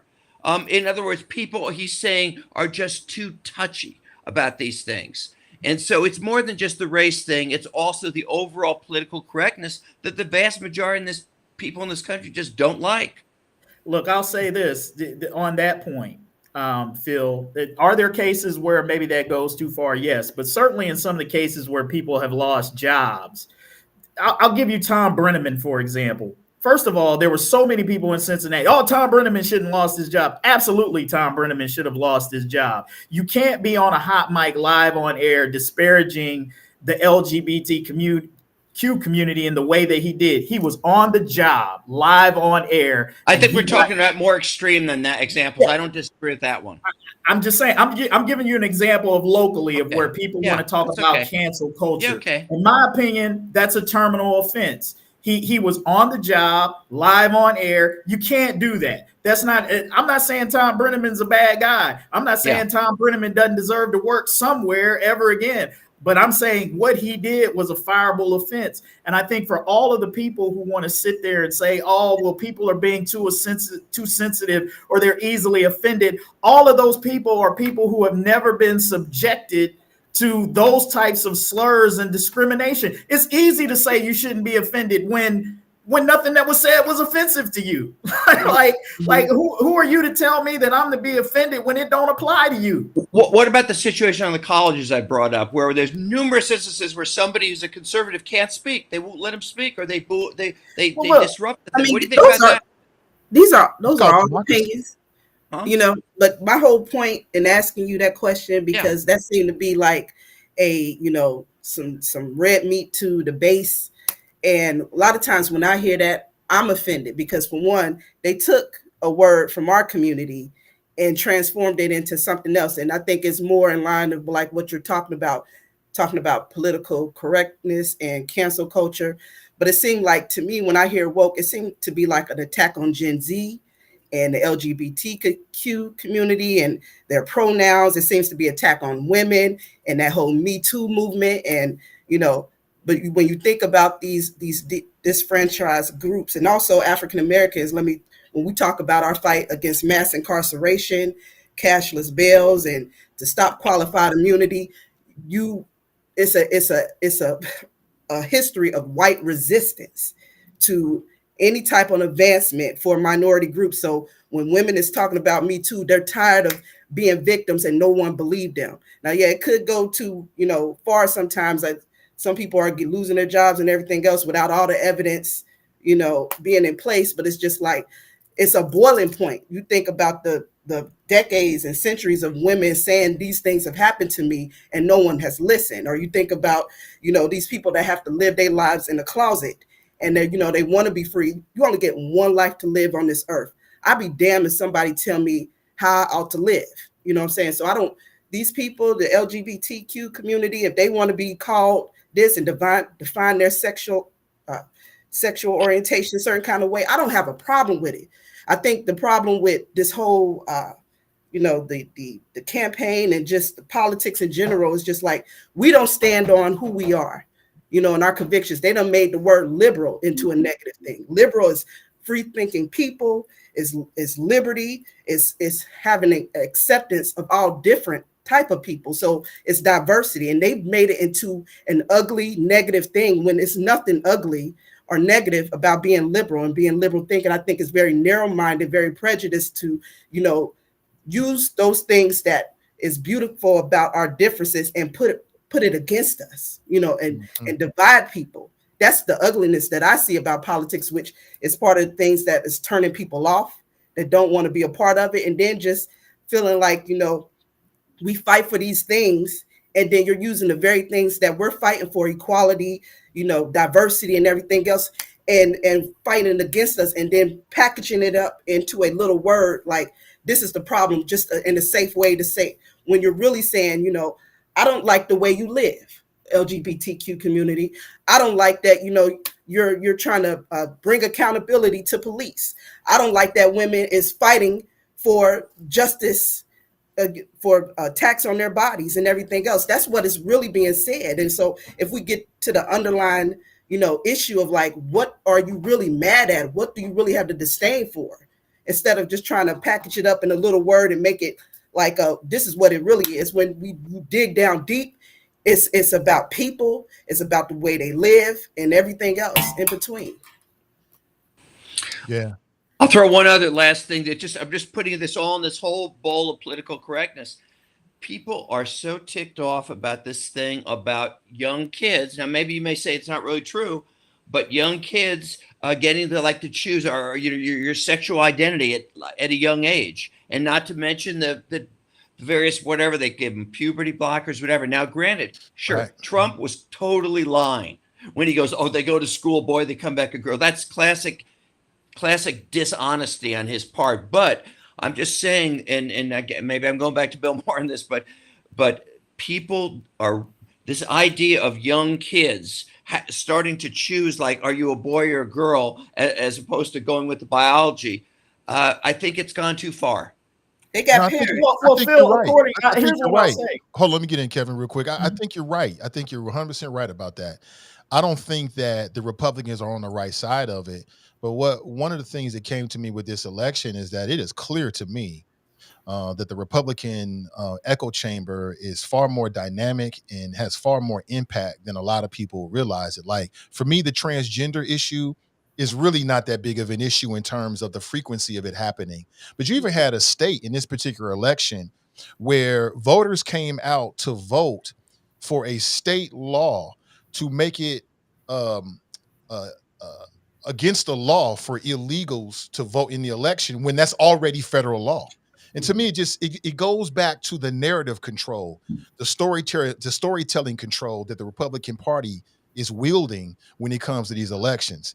And I would even bring Elon Musk into that. I want to talk about Elon, but Kevin, I know you wanted to get in. Go ahead, bro. Yeah, no, I was just going to say, in terms of going too far, like, that is a subjective thing. So for me personally, I would say that medical decisions of that import should be not possible unless you are of a consenting age, which would be legally 18 or above. However, if done in consultation with your parents and with your doctor and with your psychologist or whomever, even if I disagree with it, who am I to say that a parent in consultation with their kids and their doctor can't go that step? Look, we can't, the Declaration of Independence and the Constitution and these things that we talk about life, liberty, and the pursuit of happiness, the freedoms that we talk about, can't only apply to lifestyles that we agree with, right? Like, it can't be like, you enjoy these freedoms only if you are heterosexual and, have no identity conflicts or whatsoever. And that's what I feel like sometimes how far we've gone in this country is I agree with one thing that Tim Walz said: live and let live, mind your own damn business. If what I'm doing don't impact you And your life, you ain't got to agree with what I'm doing. I don't agree with smoking cigarettes, but you know what? I'm not standing out on the corner telling people who like to smoke they shouldn't smoke. Hey, if you smoking around me, I'm gonna get away from you, or hopefully we're in a place that don't allow you to smoke. You know what? And it might offend me, it might make me mad, like, dang, I'm around here. I've been to many events where people have been smoking marijuana openly at an event that I'm at, blowing smoke back at me. You know what? And there are times where I hate that, so I have a choice. But like Bill Clinton, did you inhale? Kevin, I didn't have no choice but to inhale. It was that I had to inhale. Don't give me these excuses.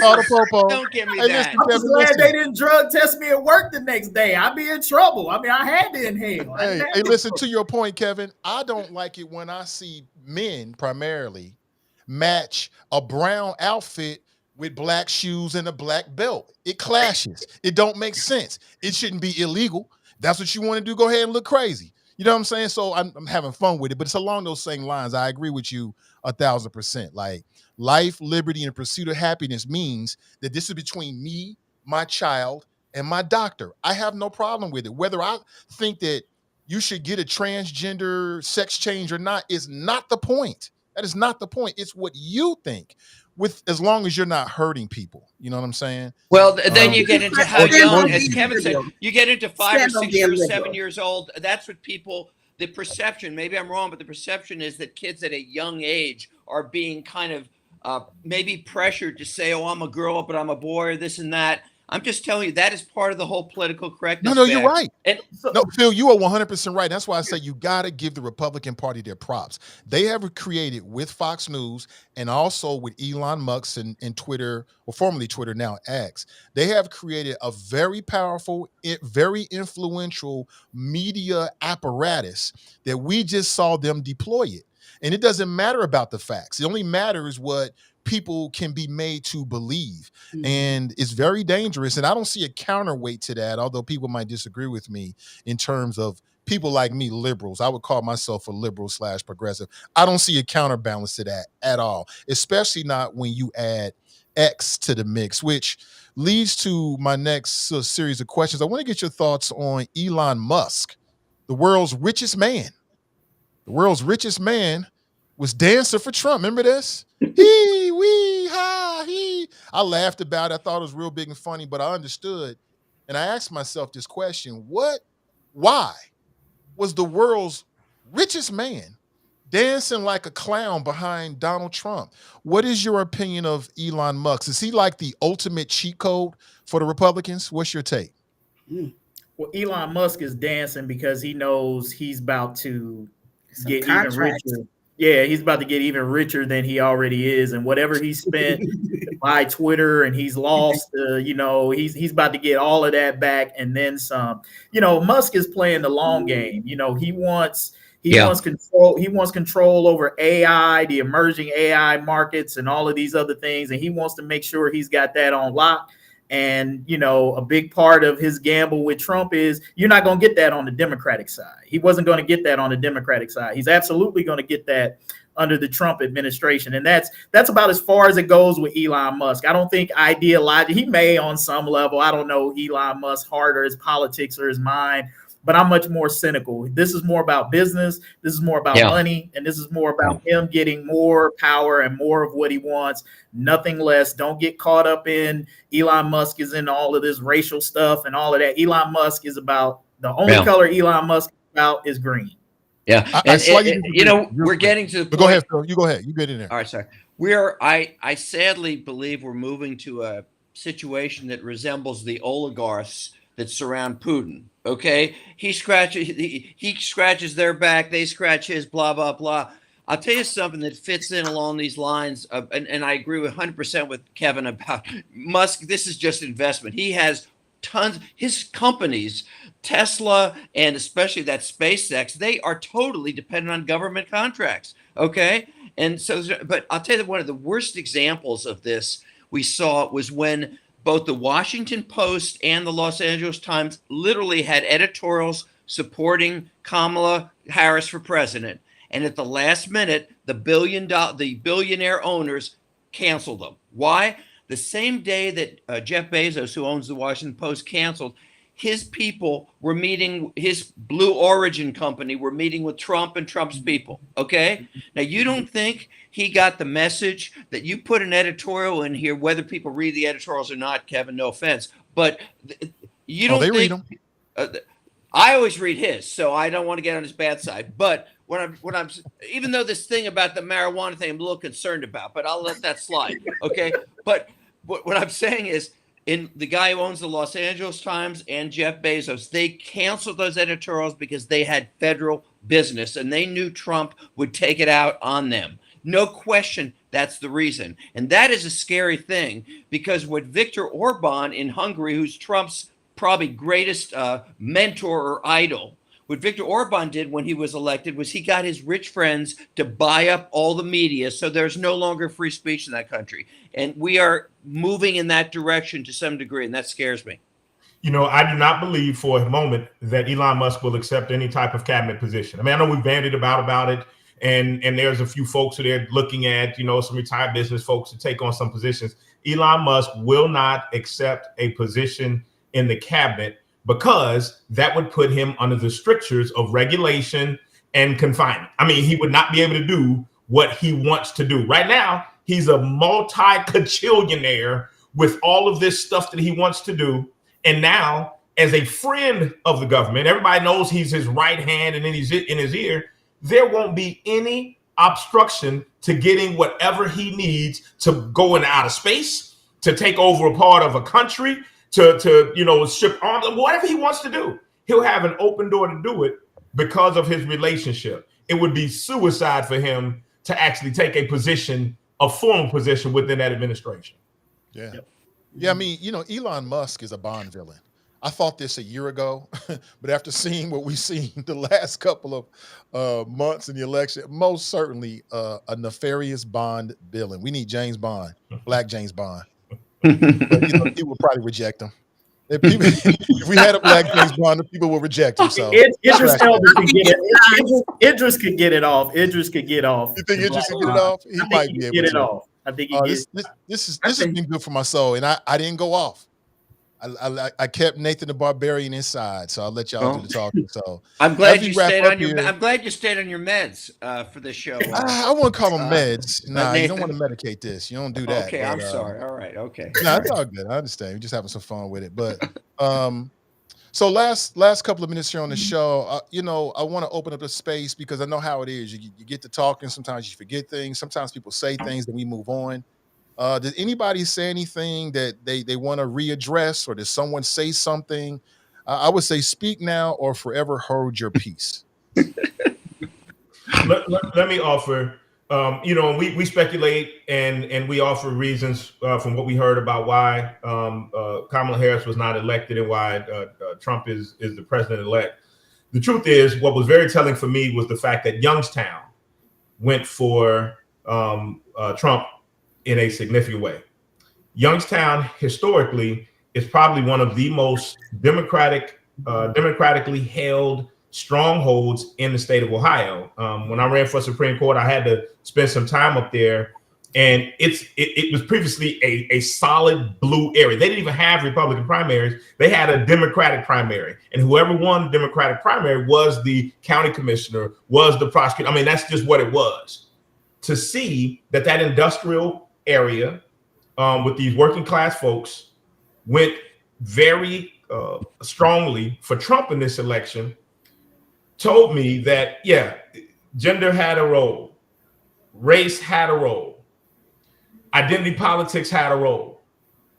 But more than anything, Democrats need to re-examine their messaging and what it is that they can say or do to actually unify. I mean, that's just the reality of it. We talk about how we're big tent. We talk about how we include folks who are transgender, and we want to make sure that the women have a role. And we want to that's fine.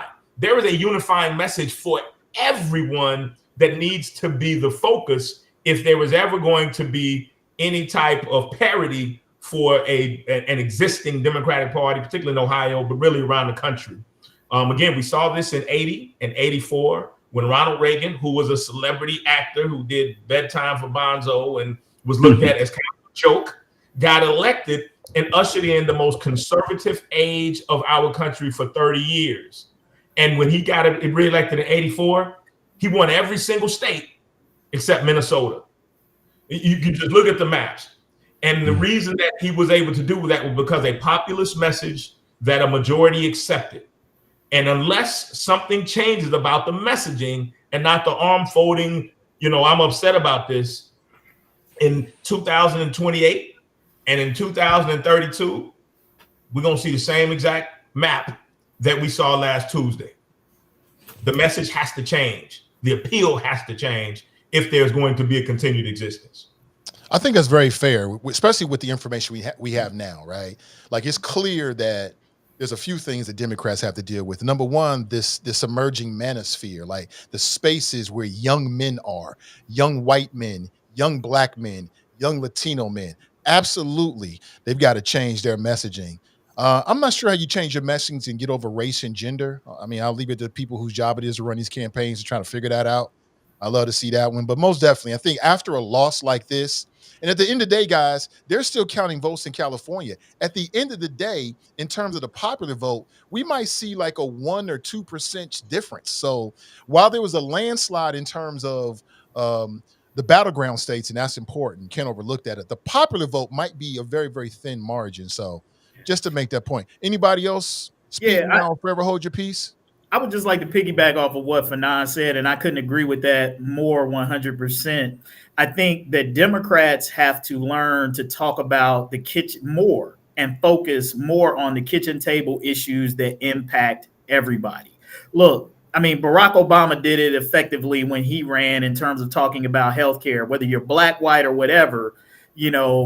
That was an issue that when he put it in front of people, everybody knew somebody who had been denied, who had some sort of issue. It was a common theme that everybody could look at and say, hey, we're all in this boat together. And we agree that collectively, this is something that we need to have addressed. I think the Democrats made an incorrect calculation in this election.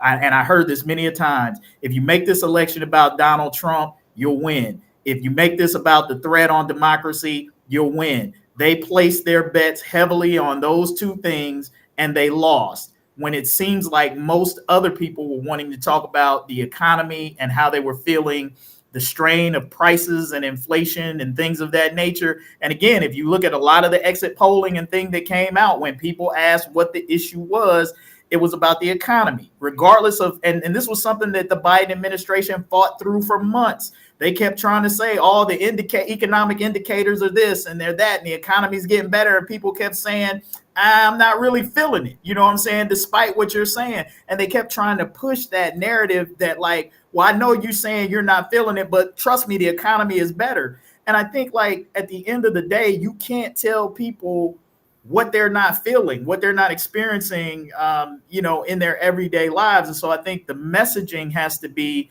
the things that cut across race, the things that cut across differences that actually make a difference in everyday people's lives. And I think when you do that, housing, people's ability to get housing and a place to stay, that's colorless. Although one might argue it impacts, people of color more broadly. But again, make that and I think Kamala Harris did a good job of that. She could have talked about it more. But they really put a lot of their eggs in the basket of and believing that if we make this race about Donald Trump, we'll win. And they couldn't have been more wrong. I think the mistake was making it about democracy, because people don't give a damn about democracy and character. When you're in a campaign, you have to talk about your opponent, because part of your job is to create the narrative about them before they can create the narrative about you. So when I hear people say you shouldn't talk about Donald Trump, when you run against Trump and Trump's calling you all kind of names and all kind of crazy stuff, you have to address that. And I think it's still too early to figure out. Yeah, you do. You do, especially on the debate table. Yeah, you do, stage. You have to do that, because that's what Trump was doing. Trump was able to successfully tell voters that despite her credentials, she wasn't smart enough. She wasn't ready. She wasn't good enough. Her ideas wasn't good. So he's doing that. He defined it. It's too early to really diagnose what Democrats need to say yet, because so who was more defined? Who was more defined coming into this race, her or Donald Trump? I mean, Donald Trump's been being defined for the past 10 years. You knew what you were getting with him. So I'm not buying into this whole. He wasn't defined, because if he was properly defined, people would be clear that Come this on, was man. a 34 count convicted felon. If can't I give was you that. running that campaign, I would Absolutely. be running clips of January 6th on those commercials every day. I would have been running that's what I'm commercials saying. of his mugshot. But If but it was the other But way that's bad around, campaigning. if That's it was bad. the other way That's around, bad they campaigning. would use everything negative that happened to Trump against him. They played it so safe, and they And that's played bad it so campaigning. forward, and they really like tiptoed around the subject. They not even hardly a mention of who this man really is and everything he done to the black Kamala community. didn't tiptoe during So then the that debate. goes to the argument that a lot of people were making about her being a bad candidate. You can't say that she ran a great campaign and then say that they didn't do enough to define Donald Trump. If that's true, then that's bad campaigning. That's bad campaigning. I think when you lose into reaching over the votes to the other side instead of digging in their base, they should have went to the hood. They should have went to the urban core, and they didn't do that. They decided that their best bet was to cross over to the other side. Yes. And you saw the results. They overwhelmingly said no. So where they lost was not staying in their base, and that's a lesson to learn moving forward. And Roland Martin's been making that point for years and years and years. Roland Martin keeps making that point every election cycle. He's been talking about it on his show for months and months and months. Democrats, stop trying to get MAGA and white Republicans to vote for you. Invest in your debate in your base. If there's any critique that at this point sounds right to me, it's that one. That makes sense to me. Because that's I heard what one more commercial from Sherrod Brown talking about sometimes I go against my own party. I often go against my own party. I mean, that was like a sticking point to let the other side know, like, sometimes I disagree with them too. Like, just, it was such a concerted effort to show that, you know, I'm not liberal. I'm not like this, but all the way to the far right. They went over and beyond, and they allowed the opposition to define them. I understand the criticism of that strategy. However, what has to be acknowledged is that we're talking about Senate. We in Ohio. Like, every single statewide office holder in Ohio is Republican. Like, and it has been that way for 12, 14 years. And so there had to be some strategic move to align themselves. Otherwise, there's no chance. Because the numbers aren't there. The governor, the attorney general, the treasurer, the auditor, everybody on the Supreme Court. I mean, it's just, and when you're running in a statewide position, if you only appeal to the minority of voters, that's a guarantee that that's not going to work. They didn't appeal at all. Crossover. Here's the problem. Here's the problem that Democrats have. In the last 2 weeks, I start seeing commercials with Sherrod Brown with black people. Like, you can't come to the party late on us and then just expect us to be there. People had already begun the early vote. Like, no. You can't abandon us and abandon our vote altogether, and that's what they did. They put more investment on the other side and for the moderate voter, and look what it got them. The results. I mean, Sherrod Brown, he was like the last Democrat to hold a statewide office. Now it's their show. It's their way. And here's my critique of the Democrats and what I would say. I don't disagree with much of what you say, but here's the problem in that. Here's the problem in the strategy that you talk about, is that Democrats don't stick together the way that Republicans do, regardless. Mm-hmm. Republicans they're pragmatic. They look at it, they're like, hey, because I know people, I know some Republicans who told me after 2020, I'm through with Trump. You know, he's done. I'm done with him. After what he did, I can't go back to him. They voted for him this time around. Democrats are too fickle. And when you're a big tent party like the Democrats are, you know, you gotta do one, they gotta be in love with you. So if they ain't feeling you, if you ain't bringing that energy, that's the first thing. They gotta be feeling you. You can't just be milquetoast with the Democrats, not today's Democratic Party. They're not gonna be feeling you. So then you got to get over that. And then in this Big Tent, they can't be as decisive as Republicans because they got to tiptoe around and try to please all of these different constituencies without offending them. The war in Gaza is a perfect example. Kamala Harris was trying to thread that needle, God bless her soul, between the Palestinian Arab Americans who are part of the Democratic Party and the Jewish Americans who are part of the Democratic Party. Neither her nor Joe Biden could thread that needle because nobody can. So you got to pick a side on that. You just got to say, this is where I'm at. And the Democrats, they cannot do that. And that is why it's not as easy to say, hey, let's just invest in our base. The Republicans can do that because they'll stick together. Democrats are too easily alienated. They get in their feelings and they will not stick together. And that's the challenge. I agree with you in that critique, but I still think they made a mistake by not investing in their base nationally. Like right now, no matter what else the strategy ends up being, they need to be coming up with how are we going to talk with our base? That means us. What are you going to do? Don't wait until 2 years before. Start right now with that planning and that thinking. But I had because the votes are there. Yeah, because the votes are there. I mean, you can reach people, but you have to put a real effort into it. I had a thought, but it left my head. I was listening to Kevin's flow there, and I lost it. Anybody else have any thoughts? Well, the only thing I'd say is everybody is talking about messaging here, and if the Democrats said this or should have said this or whatever, I believe that the two things policy-wise that simply weren't dealt with. One was the high prices, and I know it came down, but the point is the prices are still much higher than they were. It isn't like we had deflation. I mean, that was a policy, or at least something that the Biden administration didn't deal with, and the same thing with the border. For the first couple of years, there was a huge influx, whatever, at the border, and I guess what I'm saying is those policies, I think, doomed her more than any messaging. Because people go to the store and they know what things cost. So I don't think there was any message she could have used to get around that. And the same thing probably with the border too. She and Biden, or Biden screwed up, you might say. And so to me, it's a policy thing, not a messaging thing. I think you're Black right. entrepreneurs than there has ever been. People keep spending, and that's why you have inflation. We did come off a global pandemic. If you know basic economics, then you understand the flow of like why things are happening. You cannot just base that totally on any administration. And the mere fact that we are one of the greatest nations to bounce back from this global pandemic says a whole lot. We don't give enough credit to the Biden administration on how he handled the pandemic and our bounce back from it, because we keep if we stop spending, then prices would go down. This is a country that is based on capitalism. So this is greed. And we know the price gouging and everything else has more to do with it than anything else. So I'm not going to go for that whole economic argument because a lot of people are doing good. It's too many ways to make money. You know what I mean? Whether it's Ubering, having a YouTube channel, people are making money.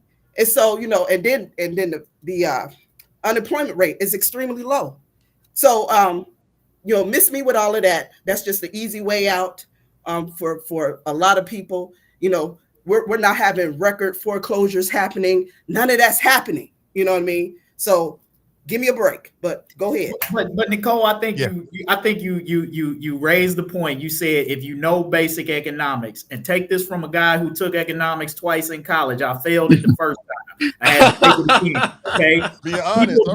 People do not know or understand the basic economics. What they do know and understand is when they look at their bank account, what's in there. And everybody, I agree with you. There are a lot of opportunities out there where you can make money and get your hustle on, but everybody ain't doing that, because I know plenty of people who are not, who just don't get it, who don't understand how it works. And I think at the end of the day, people's memories are short. And that's why I agree with what you said, that Kamala Harris and those folks did not do a good enough job of reminding folks. To your point, I would have had commercials about how badly he handled the pandemic. And if you are upset about the current economy, understand how we got here. There could have been commercials that were educating people. Remember how badly, hey, inject yourself with bleach. It's a hoax. As a result of that, we had all of these supply chain shortages. And here's what we did. Had guys around the corner, the food bank. People, but you know what? You know what they did remember economically? Breonna Taylor, Ahmaud Arbery, all happened under his watch. Like, yeah, there was a lot that could have been. That's been, you know, 4, 5, 6 years ago. People don't remember that. But what they do remember, and this is why Trump is ingenious. And I remember when he was doing it at the time, because there were even some legal challenges on this to see if it was legal. He went out of his way to make sure that his name was on those stimulus checks that went out during the pandemic. It was an ingenious political move because he knew that was going to stick with people when they saw his name. That was why he did it. And there were challenges there about whether or not that was legal or should he be able to do that, because it wasn't just coming from the president, right? But as you said, that stuck with people. And when you talk in economics, those are the types of things that people are going to remember. The other stuff, not so much, if you don't remind them. Well, that's the reason why folks did not do a good enough job of that. Yeah, good stuff, man. I can't say I disagree with a lot of what you said, but just to piggyback on it and make a point is that, you know, that's the reason why Trump said he loves the poorly educated, right? That's the reason why. And then the other thing is, like, you're right. People have short memories. But the messaging problem isn't necessarily their attempt. It's finding out how to deliver complex solutions in a very simple way. Mm-hmm. So Trump is real simple. Immigrants bad, Trump good, right? Very simple. Democrats come across and they're dealing with these complex issues, trying to explain them in a 15-second sound bite, and it just gets lost. So that's what it is. Like, you know, a simpleton, which I believe Trump is on some levels, you know, he's saying things so simply and plainly that most of the public can digest it easily. Elect me, I'm gonna make you feel good again. Elect me, I'm gonna make you rich again. Elect me, I'm gonna get the transgenders together. Elect me, I'm gonna stop this. He makes it very simple. And again, the uneducated and the apathetic, people who are not really investing in their own education about the issues, they go for it. Yep, you're 100% right, Nathan. I wrote a column several years ago making the same point that you made. Like, when Democrats talk about issues, they do it like they're giving a dissertation. It's like people don't want to hear from a college professor. They want to hear from the guy that they can have a beer with. Like, that's what Americans say. Hey, I want to vote for a guy like that. I feel like I want to have a beer with him. That's why George W. Bush won. You know, he was the have a beer with you guy. And then, you know, Obama brought some of that professorial sort of, and it made people feel like, the average person feel like they were being talked down to. Trump comes out, he's very plain spoken. Build that wall, job, simple things that you can put on a bumper sticker. Hillary Clinton and the Democrats are talking about all of these and again, it's a worthy conversation to have, but they have trouble condensing these complex ideas, as you said, into simple talking points that people can wrap it around. And they come across, when you kind of hear this coastal elitism and stuff like that people talk about, like, that's what they're talking about. You're talking down to me on these issues. Bring it down to the kitchen table. Talk how people talk. And that's what Trump does. And like it or not, that's what resonates. Well, that's what he does by his nature, because he's a simpleton who doesn't really have a big grasp of everything. So it kind of works for him, right? But give the credit where credit is due, Kevin. Give the Republican media echo chamber their credit for seizing upon that. Oh, they're talking down on you. Oh, these California liberals, they're very good at that. And they're not just doing that by accident. They're doing that because they want to play on people's cynicism, and they want to play on people's belief that somehow, you know, they're looking down on you, and they're very good at that. They're very good at that. Got to give them their credit on it. Hey, Phil, you want to jump in here before you roll out, Fsanon? No, I don't have anything else to say. I just want to say again, I really enjoyed this conversation. I really, really respect all of your opinions, and I think we've, you know, stirred it up pretty good, and I think it's been a great show. Yeah, it's been good stuff, everybody. I respect each and every one of you. I know every one of you are very busy, so taking your time to spend it with us doing this, is something. So I want to say I recognize and appreciate that. And then to everybody in the audience, thank you so much. I'll say it again. This is a brand new podcast. We're 14, 15 episodes in. Please lift us up. If you like this, then maybe someone might like it. Just please hit us with a like, hit us with a share. Maybe tell someone about this new podcast based in Cincinnati called Hot Mic.